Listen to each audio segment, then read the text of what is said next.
Hi everyone, and welcome to this week's weekly art break. My name is Derek Smith and I'm an artist here in Orlando, Florida. So in this week's lesson we study all about color and line.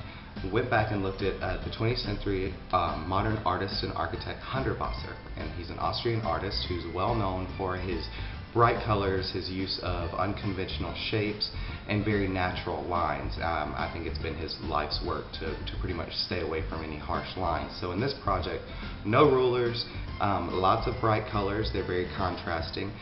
You'll want to go on one side of the color wheel, pick one color, go directly opposite, and you can pick another color and use those little color boundaries, those little mediums and gradients that you have. Complementary colors, you're going to learn a lot about that.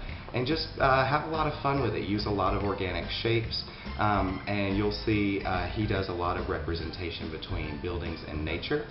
And the way he does that is he'll do his lines and shapes to represent flowers or represent buildings and pull across a little abstract to it. So enjoy the lesson, enjoy the weekly plan, have a lot of fun with this project. So I start out by laying out some towels so I can saturate my watercolors. I'm using two field sketch watercolors. One is by Winsor & Newton and the other is Koi Watercolors by Sakura Colored Products Corporation. I'll use my water bottle and just really get in there and hydrate all the colors.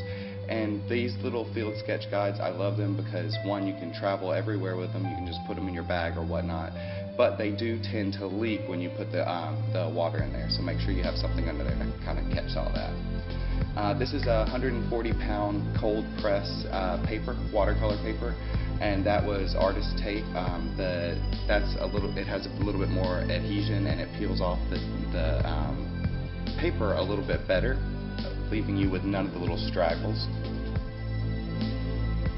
Now these are two brushes that I tend to use. I like using larger brushes. They make me work a little bit more abstractly and freely, and I don't get too detailed or into my head.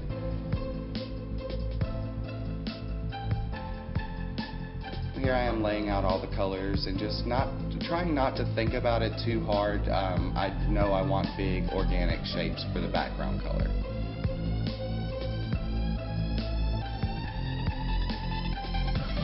I knew I wanted to work with cool colors in the background. I tend to have a cool color personality.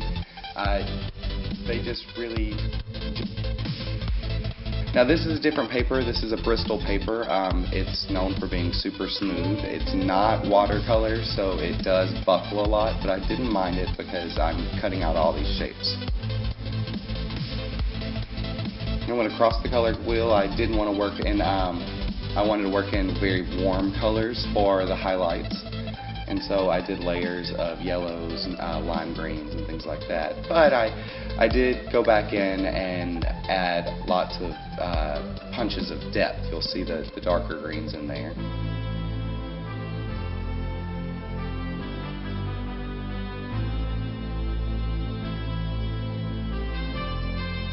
This is when I went in and cut out my shapes. I did all the lines on the bottom because I cut those for stems.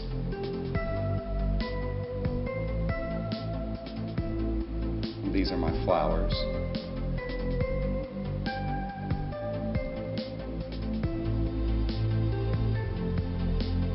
And this is the only time I did use a ruler, just because I wanted to do this very quickly, and I'll end up using those other pieces braided together on another piece of paper in some other project.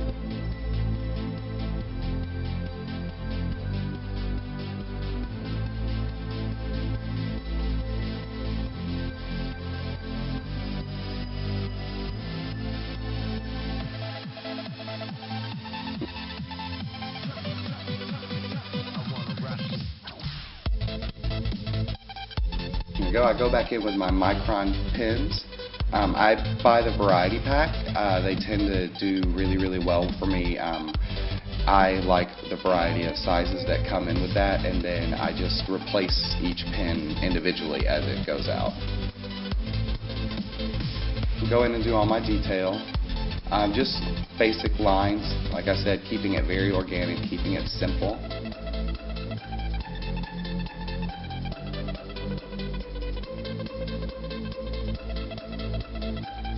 And because they were the stems of the flowers, I wanted to do straight lines on the stems. Because these are the tops of flowers, I wanted to do round lines.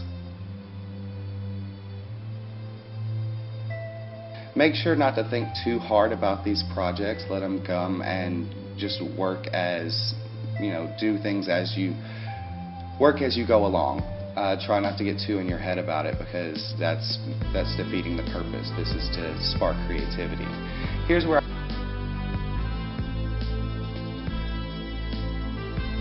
I went back in with the lines. I laid out the paper, and I decided, to me it looked like a mirror reflection of water.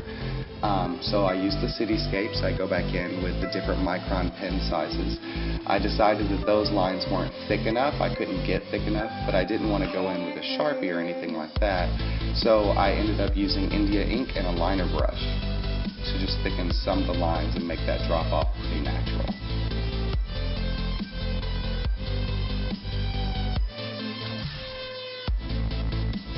I really started to enjoy the drama of the dark lines and the different building, forms coming together with the shadow depth back and forth. But I felt like it needed something. I tried going in with finer lines, and that really didn't do it for me. So I brought in pastels.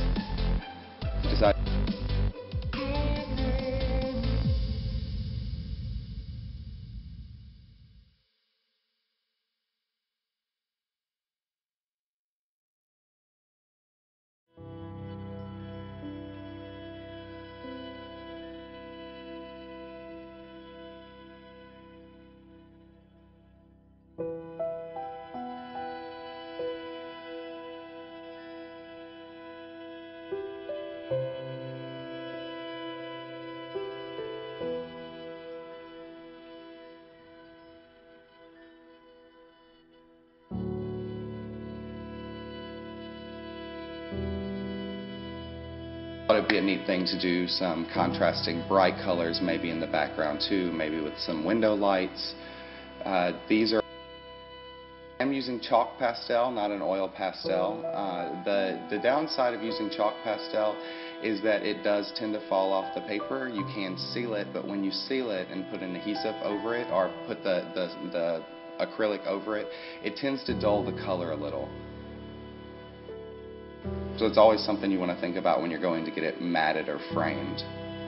Laying out the different shapes, trying to figure out where it's going to make the eye flow back and forth, and I use Elmer's glue all to just brush on the back and put some weight on.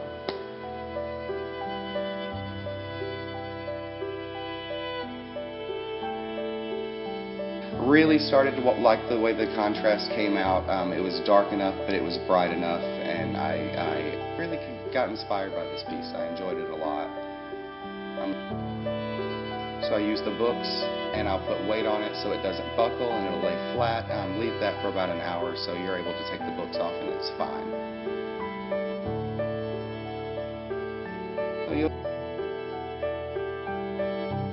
Remember, you can join me at www.derekcovingtonsmith.com. Please subscribe to the YouTube channel. I hope you enjoyed this, and I hope to see some of your art.